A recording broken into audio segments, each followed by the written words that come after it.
Tadi pagi, Ibu Sari di Surabaya kaget berat. Harga iPhone yang kemarin 15 juta, hari ini tiba-tiba jadi 18 juta. Ini bukan inflasi biasa, guys.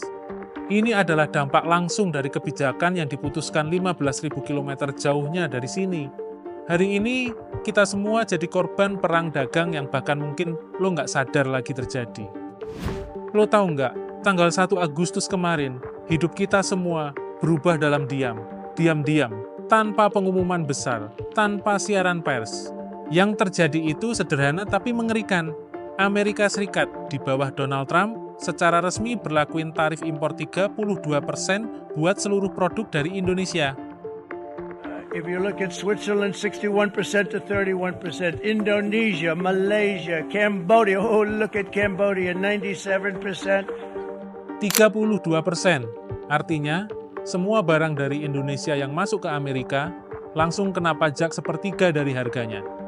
Sekarang lu mungkin mikir, gue kan nggak ekspor ke Amerika, nggak ngaruh lah. Tapi yang terjadi itu efek domino yang brutal. Pak Bambang di Tangerang yang produksi sepatu buat ekspor Amerika, orderannya langsung turun 60% dalam semalam. Makanya, dia terpaksa rumahkan 200 karyawan. Mbak Dewi yang kerja di situ, tiba-tiba nganggur, tapi tunggu, ceritanya belum selesai. Mbak Dewi yang nganggur ini kan nggak bisa lagi beli iPhone buat anaknya yang baru lulus SMA. Makanya, toko elektronik di mall juga sepi. Mas Yoga yang jual HP, omsetnya anjlok. Ini yang tidak pernah diceritakan di berita ekonomi. Ini bukan soal angka-angka di koran. Ini soal Ibu Sari yang tadi saya ceritakan. Dia kerja di pabrik tekstil yang ekspor ke Amerika. Gajinya 3,5 juta per bulan. Sekarang pabriknya gulung tikar karena pesanan Amerika hilang. Dia menganggur. Tapi iPhone yang dia tabung setahun untuk anaknya malah naik harga gara-gara kebijakan yang sama. Ironis bukan? Kebijakan yang membuat dia menganggur, juga yang membuat barang yang dia mau beli makin mahal. Dan ini baru beberapa minggu, guys. Bayangkan kalau ini berlangsung setahun, 2 tahun, atau sampai Trump turun dari jabatan di 2029. Berapa juta orang Indonesia yang akan kehilangan pekerjaan? Berapa ribu pabrik yang akan tutup? Berapa keluarga yang akan hancur hanya gara-gara satu keputusan dari Washington?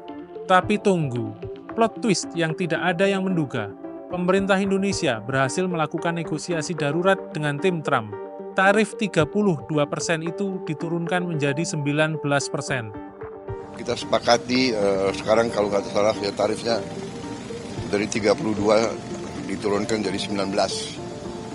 Ya saya tetap nego, saya katakan beliau ini seorang negosiator yang cukup keras juga gitu. 19% masih tinggi sekali, tapi setidaknya tidak separah yang kita bayangkan. Tapi ini hanya awal, teman-teman. Perang dagang ini masih panjang. Yang saya ingin kalian ingat dari cerita hari ini, hidup kita semua terhubung. Keputusan di Washington bisa mengubah nasib Ibu Sari di Surabaya. Kebijakan di Amerika bisa membuat HP kalian mahal atau pekerjaan kalian hilang. Jadi, lain kali kalian mendengar berita ekonomi internasional, ingat, itu bukan hanya angka, itu nasib kita semua. Tetap terinformasi, tetap terhubung, karena hidup kalian bergantung pada itu. Bagaimana menurut kalian dampak tarif ini terhadap kehidupan sehari-hari? Komen di bawah dan subscribe channel ini biar gua update terus berita terkini.